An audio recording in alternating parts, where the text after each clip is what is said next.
What's going on, everybody? Welcome one, welcome all, friends, countrymen, all of that. Welcome to episode 4 of Internal Budget. Still the newest Ottawa Senators podcast, I think. I don't know if any other ones have popped up, but most downloaded. We're working on it. Guys, come on, share with your friends.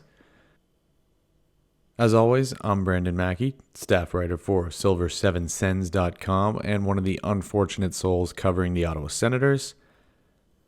And there certainly were some games to cover this week. Ottawa played 3 games this week, finishing 0-2-1, starting off on Tuesday with a 3-2 shootout loss on home ice to the Anaheim Ducks. Marcus Hoberg stepped up as always. Stopped 30 of 32 shots. Drake Batherson scored an absolute beauty of a goal, but in the end, still not enough to get Ottawa the win. Another loss outside of regulation for Hoagie. Thursday was a little less competitive. Sens took on the Colorado Avalanche again on home ice. One of the worst games of the year for the Sens. Just awful all around. I think it was 13 minutes before they had a shot or something like that. Maybe even like 17. It was something crazy. They went almost the whole first period without a shot. Brady Tkachuk scored a beauty on a breakaway, but Ottawa was never really in a position to compete in this game.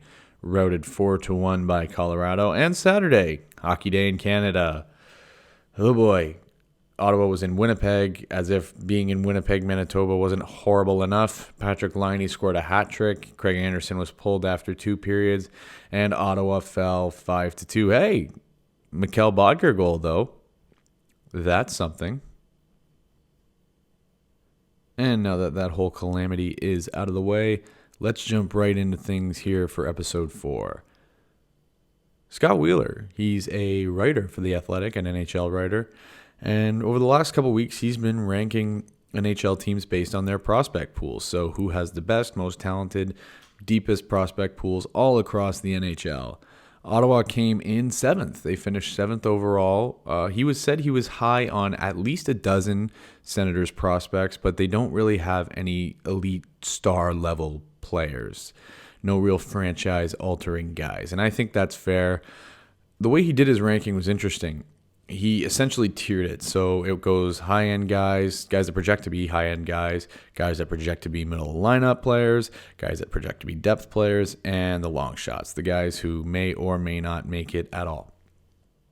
If you want to find Scott's rankings, you can find them on The Athletic.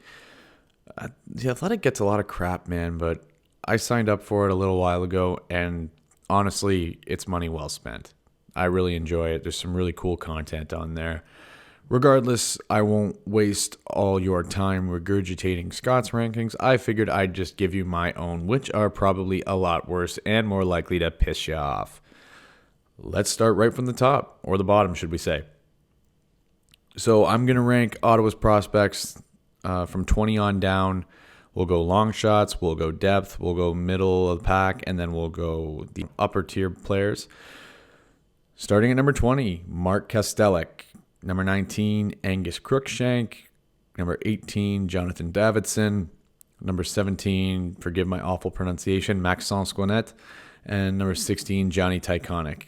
Kastelik, I think, me having him on here is going to surprise a lot of people. I know a lot of folks within the Sens fandom aren't too high on him.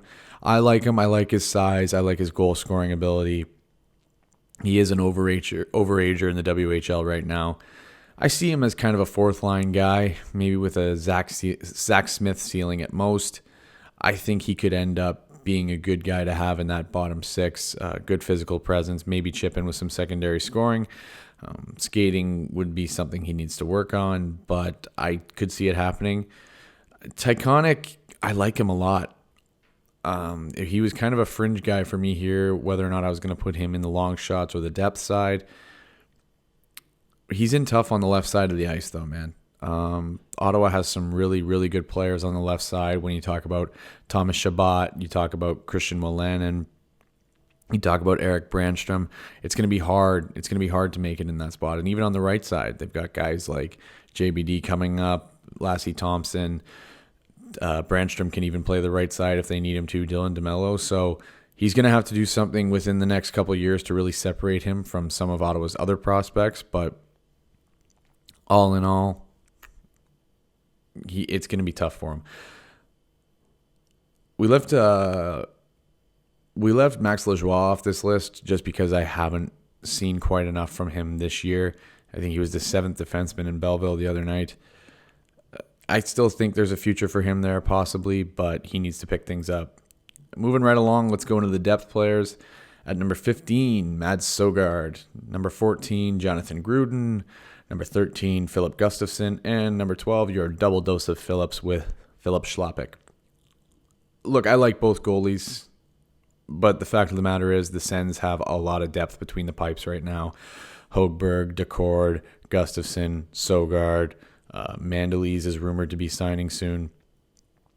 So it's going to be challenging for any of these guys to really crack the lineup in the next few years. And they've both struggled at times this year. Søgaard's numbers in Medicine Hat this year aren't great. Gustafsson, I think, was one of the first. I think he might have been the first. Was it the first star of the month in January? He was recognized in January for his play in Belleville. So he's finally starting to pick things up, but it hasn't been the best of seasons for either of them. Schlappick almost made middle lineup guy for me. I'm still not sure about him. I just like other guys more. I think there are other guys with more skill, more offensive upside, and especially when he's 22 years old, you're starting to get into that kind of what you see is what you get territory.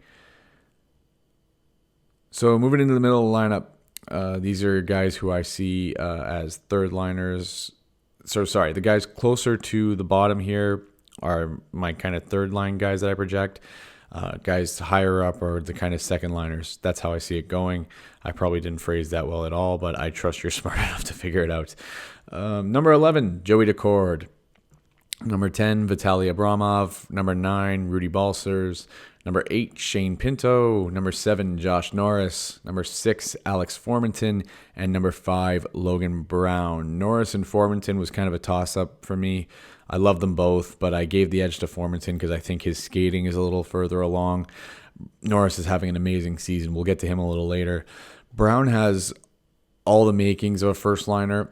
His skill is unbelievable. His ability to pass the puck is it's upper echelon for sure. He's got really good hockey sense in the offensive zone, but I need to see more before I give him that kind of surefire elite prospect ranking. We're going to get to him again a little later, but that's where I see those guys right now. And let's jump into our top 4 here. These are the guys I see as upper bona fide players. Guys who are going to be second line or second pairing at worst for the Ottawa Senators. Guys who I expect to be full-time NHLers very, very soon. Number 4, Lassie Thompson. 13 points in 31 games playing in the men's league in Finland this year. He addresses a huge need on the right side. The Senators are paper thin on that side of the blue line. I love his shot. He's got an absolute cannon. I think he's a very steady player, and he's going to be really nice for the Sens. Number 3, another right-hand defenseman, Jacob Bernard Docker. Again, very steady.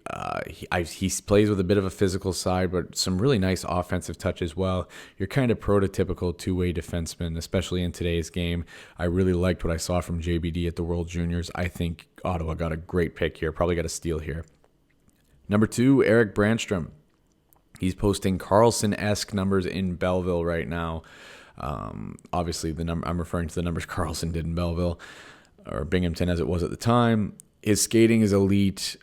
His puck handling is just absurd, and he's got a rocket, a cannon of a shot. I had to use 2 metaphors there just to describe how good that shot is. He's also starting to get some more confidence, it looks like, in Belleville. He's got 2 goals in his last 2 games. He's even starting to celebrate a little more. He's getting a little bit of swagger to him. Shout out to Matt Bosty, as he said. But so I really believe that Brandstrom is going to he's going to push Shabbat for that top pairing. If they don't want to play them on the same pairing, then that's going to be a really interesting battle on the left side. And number 1, as it stands right now, Drake Batherson. He is a vastly different player than we saw at the beginning of the year and even than we saw last year. He has the confidence to use his offensive skill now, and he's not afraid to use his size. He's definitely grown. He's put on some muscle, and he's throwing his body into corners, trying to knock guys on their ass, trying everything he can to get pucks off people in the offensive zone. I love it. He's playing some great hockey. And right now, to me, he's head and shoulders above everyone else in terms of the Senators prospect pool. Again, these are all guys I see with high-end skill, high hockey IQ, and they're going to be impact players going forward. So I know that was probably a little hard to keep track of. I'm trying to burn through it as quick as I can. Don't want this to be a 2-hour podcast. But I want to hear what you guys think, so make sure to hit me up on Twitter at BrandonMackey6 or at Internal Budget, and let me know what you think. What are your prospect rankings? Where do you think I'm wrong? Where do you think I'm right? Where do you want to punch me in the neck? Moving right along, let's get into one of the hot button topics in Ottawa right now, and that is free agency. The Senators have a lot of guys coming up for new contracts at the end of this year. Some will be here, some will not. One of the guys who I 100% think, and I don't think this is an unpopular opinion at all, should be here. He's a UFA at the end of this year, and that is Dylan DeMelo. He is an absolute must sign to me. There is no way that the Ottawa Senators can afford to let him go. I talked before about how the Sens have this huge need on the right side, and that's 100% true. But just speaking on DeMelo for a second, he's got a 52.81 Corsi percentage this season. It's the highest on the team of anyone who's played more than 18 games. He's got a +5 rating. Only Pajot is higher, and that says a lot. The Sens are 29th in goals against. They give up an average of 3.33 goals per game. To have a positive plus-minus rating, I know it's kind of a broken stat, but to be able to have that kind of differential is pretty nuts on a team like this, especially when you consider he only has 10 points in 5 games. It's not like his plus-minus is so high because he's lighting up the score sheet. There is no one more consistent, no one more steady than Dylan DeMelo. Even going back to last year, he's played with everyone from Shabbat to Borowiecki, and he still produces the same results. He's never really kind of faltered when he's paired with any one guy. In fact, he elevates the guys he played with. Shabbat had an amazing season last year, and he played the most of it with DeMelo. And that's because he's a steady influence. Even Borowiecki's been producing this year, and he's played a lot of minutes with DeMelo too. And the reason for that is he's so defensively sound that he allows them to cut loose. Melo rarely does anything exceptional, anything spectacular, anything flashy. But he never makes mistakes. He always back checks hard. He's always knocking pucks loose. He's always taking away chances in the offensive zone, Ottawa's defensive zone. That kind of guy is invaluable. Like, I'm talking, like, think Mark Mathot. Everybody, this wasn't too long ago, so everybody remembers Mark Mathot and the way he played in Ottawa. Obviously, DeMelo's a different kind of player. He has a little more offensive touch than Mathot. Mathot was bigger, played a more physical game, more shot blocking. But think of the influence that Mathot had on Karlsson. Think of the way he steadied his game. Mathot was always hanging back, allowing Karlsson to rush the puck up the ice and make plays. He allowed Karlsson to kind of not forget about defense, but focus a little more on the offensive side. And that's huge, and that's something that will be invaluable to Thomas Chabot going forward, because he's a better offensive player than he is a defensive player. He's going to be a top pairing guy for Ottawa, no question. But allowing him to cut loose and score some goals and get some assists, that's really going to help Ottawa, obviously, especially on the score sheet for a team that doesn't score a lot of goals. So think about all that, and like I said, DeMelo's a right-handed defenseman, and the Sens don't have many. Zaitsev isn't awful. I know I'm going to get skewered for that, but he really isn't. I'd take him over Cody Ceci in a heartbeat. The only thing that makes it kind of is his contract. But even then, he's been sound the last couple games. He hasn't made any glaring mistakes. He's covering his guys in front of the net. He's not making egregious turnovers. I'm okay with Zaitsev for the next couple of years at least. Like, it's not the end of the world. But even on further than that, on the right side, they have Lassie Thompson and JBD, like I mentioned before, who are great prospects and I think are going to be really good NHL players. But they're still not sure things yet. And then you have lower tier guys like Christian Jaros, who I think if they're NHL players, they're going to end up in that kind of bottom pairing role. So the Senators should 100% sign Dylan DeMelo for as long as they can. The longer they can get him at the cheaper the price tag, the better, especially before the rest of the league wakes up. Because I know not many people pay much attention to Ottawa. I mean, people are just discovering that Cody Ceci is bad now. And it's because he's playing in Toronto when Ottawa fans have been screaming this for the last, 5 years? So before the rest of the league wakes up and someone offers DeMelo a contract that he can't refuse, Ottawa should get him and get him long term. Because the better Ottawa gets, the more people are going to watch them and the more they're going to see how good Dylan DeMelo is. So even if you sign DeMelo for, 2-3 years, Ottawa's just starting to become competitive in that time. Boom, he goes to free agency, he's gone because somebody overpaid for him. Lock him up now while you can. And he's going to prove invaluable for this team going forward, especially as they're kind of learning to be competitive and hoping to make a playoff run at some point. That'll be huge for this young Ottawa Senators team.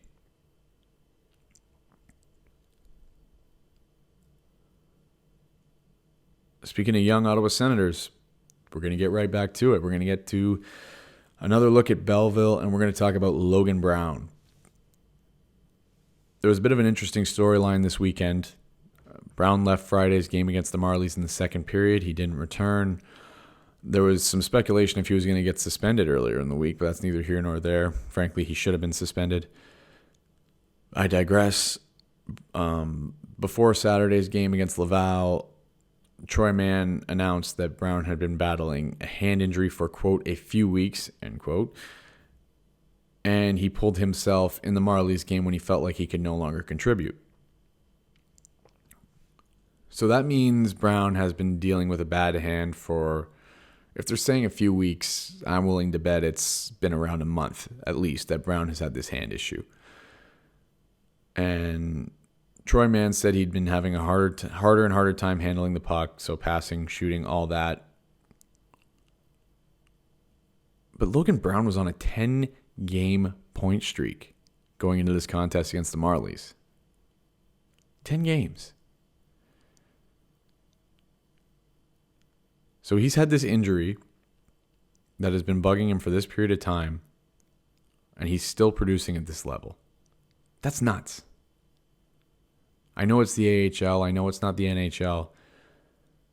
But to have that kind of production when you're hurt, and especially a hand, which affects everything you do in hockey, that's insane for Logan Brown. And what's more impressive than that to me is the fact that he's had the willingness to play through it this whole time.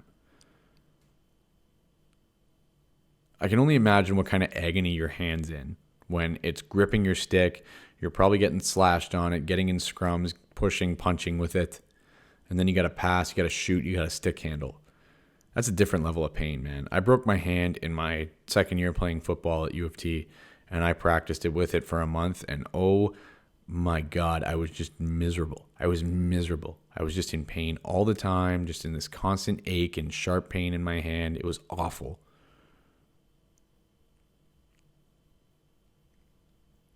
So for a guy who, like Logan Brown, who people have had concerns about his character, and myself included, I've been guilty of it. I've mentioned that, maybe it's an attitude problem with this guy.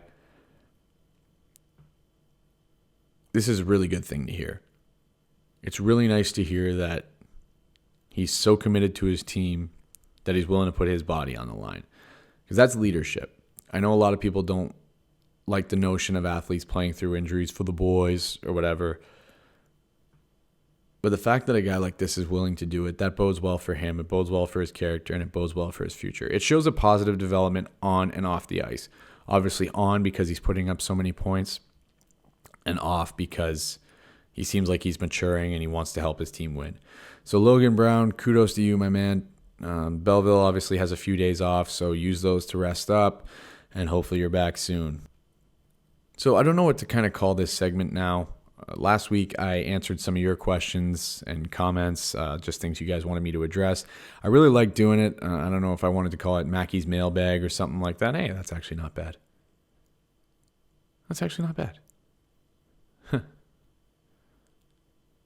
But yeah, if you guys have any suggestions, let me know. So we'll get right into this. A Again, you can at me on Twitter at BrandonMackey6 or at Internal Budget. Also, feel free to send me emails. It's internalbudgetpod, P-O-D, at gmail.com. So this one's from the Bernard Docker Bro. I love that name. At Tate_Frazier. Where do you stand on the Josh Norris versus Logan Brown debate?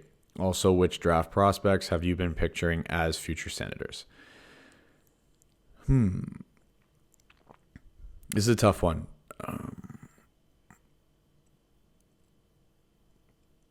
I really like them both. I really do. The problem for me is they are different kinds of players. Logan Brown is a bigger dude. He's bigger than Norris. If I see him as contributing as a center in the NHL, it's kind of that Evgeny Malkin vein, where he uses his physicality every now and then. He just uses his size to hold guys off the puck, uncork some big shots, and make some nice passes through the middle of the ice. As far as Norris goes, I think he's a speedier guy, a more skilled forward, a guy that's going to pull away for more breakaways than Brown is. I don't want to put one above the other just because it's way too early. I mean, Norris is in his rookie season in Belleville, and Brown's had some ups and downs, some injuries and all that. I think they could both very well end up being key contributors for the Senators. I think Norris for sure will, and the more I watch Brown in Belleville, the more I think he will be too. This one's from Bears, Mariners, and Sharks fan. Buddy, you got to shorten that up. Like, you're going to put what else are you going to put in there? Oh, boy. And the ad is at Melnick must go. No comments. Oh, I didn't answer the other one. But they kind of play into each other here. Lafreniere or Byfield? I know I was kind of captain. If you follow me on Twitter, I was captain of the take Byfield over Lafreniere boat for a little bit. I think the Senators are, in terms of position of need, they need a center more than they need a winger, but you can't pass on Lafreniere. I think they're going to be comparable, him and Byfield, in terms of skill and in terms of impact at the NHL level. But that extra year of development that Lafreniere has is huge. Byfield's going to look like Lafreniere does next year, and he already looks amazing. But Lafreniere is a guy who could play in the NHL now if you put him there. So to me, you got to go Lafreniere if you get number one. I love Byfield, though. If Ottawa picks number two and gets him, I'm still going to be doing cartwheels. So in terms of other prospects that I like, Stutzel, Drysdale, I like Marco Rossi, Cole Perfetti. I like the standard guys that have been ranked in the top 12. You can't really go wrong with any of those players. This one's from Ross, my buddy. At Sheer_Rossiness. Was Wade Redden ever actually good looking, or did he just have intense eyebrows? Speaking as someone who actually met Wade Redden when I was very young, even though he kind of was brisk with me, I think it's because I interrupted his conversation. That's a good looking dude. That's a pretty man. I'll give it to him. The eyebrows definitely are a factor. I could definitely see why someone would think that. But I'll give it to Wade. He was nice to me. He gave me his autograph. I'll give it to him. From Jack Richardson, at Jack Richardson, no A in Richardson there. Good dude. You should check out his writing. He got some good stuff over at SendShot. You can find him on Twitter. He got some good stuff. I think you've already touched on it, but Duclair for sure. In the last 2 or 3 games, it's been obvious how frustrated he is. His body language is not good. He didn't look good against Colorado for sure. He definitely looked like a guy who was frustrated. I'm not so worried about Duclair. I wrote about this in Silver 7 for our weekly question, asking people if they were worried about Duclair. It was kind of split between yes and not sure. I'm not panicking yet. I'm a little concerned, obviously, anytime you kind of have a guy who, was an all-star on this absolutely torrid pace, and then he just completely cools off. I think it's been 17 games without a goal now. Not good. Not good. Some definite cause for concern there. But by the same token, we know who Anthony Duclair is. He's proven that he can play. I think a lot of it comes down to supporting cast too, right? Once he gets some better teammates, some more talented guys around him, guys that can set him up for some shots and some good opportunities. He's going to score more. I think he'll score 40 eventually, to tell you the truth. So I'm not crazy worried about Duclair. He's just got to keep focused, keep his head down, and it's going to come. And once he scores again, I believe the floodgates will open for sure. Alex at Sad Senators fan, aren't we all? What do you think of Mads Søgaard and his potential for the NHL? And please rate Scotty Sab's impact and hustle on the team since his return. Obviously, Scott Sabourin. I like Søgaard. I'm not going to claim to be an expert on him. I don't know enough about him. I haven't seen enough of him. I think he's got the good size to be a pro goalie. He might have to catch up to his body a little bit. So in terms of Søgaard, I think he's got some huge potential for the NHL down the line. It might take a few years. He might be 24, 25 by the time he breaks into the league. But I definitely think Søgaard is a guy you look at who could be the future of the Senators in net. Goalies are tough to rate, man. They develop differently. They develop at slower paces a lot of the time. So I don't know, but if I had to lean towards yes or no, I would definitely lean towards yes, even though his numbers aren't great in the W this year. And in terms of Sabourin, I'm not on the Scott Sabourin hate bandwagon. In a year like this, I'm totally fine with giving that guy a contract and giving him some games. He's at his best when he's running around like a chicken with his head cut off, running guys in corners, throwing hits, and if somebody's got to answer the bell, he's going to fight. He looked like he was a little more hesitant in his first couple games, probably getting his legs back underneath him, but in his last few appearances, I haven't hated what I've seen from him. As long as he's not a liability out there trying to do too much, as long as he knows his role and stays in his lane, then Sabourin's a fine guy to have in the lineup to me. And again from Tate Fraser, another one, double dose. Why is nobody talking about Yakov Novak, 7th round pick, who is going to be his team's Hobey Baker nominee? Obviously Novak playing for Bentley University. I think there's a lot of factors at play here. I don't know an insane amount about Novak. I like him from what I've seen. I think, one, he plays kind of out of sight for everybody to pay attention to. 2, he's a 7th round pick. So, he's not as highly touted as any of the other guys that have gone in the first couple of rounds like Bernard Docker and Lassie Thompson. That said, in terms of NHL potential, I'd have to see him in Belleville. These college guys, again, they can be tricky. Verano looked really good last year. I'd like to see him get another look eventually. Novak, like I said, I think that's why nobody's talking about him, just because he's kind of out of sight, out of mind right now. But eventually he's going to get looks in Belleville or wherever, and I'll be able to form more of an opinion on him, and I think people will start talking about him if he can replicate those numbers. He's got 29 points in 30 games this year. That's obviously really good. He's pretty much doubled his point totals from last year. So we'll see what happens, but I definitely think that's why he's not one of the more talked about prospects in the system. Thank you guys. I really appreciate your submissions. Hit me every week, even if I don't post about it. Asking for your submissions. Feel free to DM me, send me an email, and we'll get you right. I love doing this. I love answering your questions. You guys make me think. It's good. All right, so let's wrap things up this week with our Belleville Beast of the Week. And again, it's going to be another Belleville player. How could it not? Those kids are on fire. They're doing absolutely incredible. This guy, what can you say about him? We've talked about him a few times already today. He has 5 points in his last 3 games, 50 on the season in 47 games. As a rookie, who else could it be? For the second time, Josh Norris. Josh Norris is our Belleville Beast of the Week. He is playing absolutely incredible.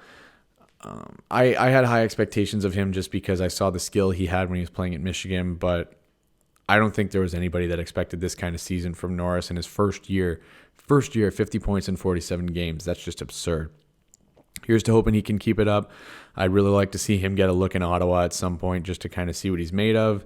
And then that Belleville playoff run is going to be exciting, boy. Brandstrom, Wolanin, Batherson, Norris, Brown. Good God. How is that team not going to win the Calder?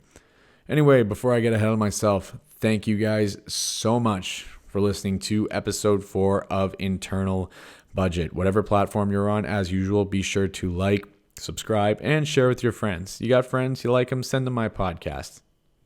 That is if you like me. You do, right? Right? Thank you for listening. I love doing this. If you have any suggestions, if there's anybody you want me to talk to as a guest, let me know on Twitter at BrandonMackey6 or at Internal Budget Pod. Again, the email is Twitter is Internal Budget. Email is at internalbudgetpod@gmail.com.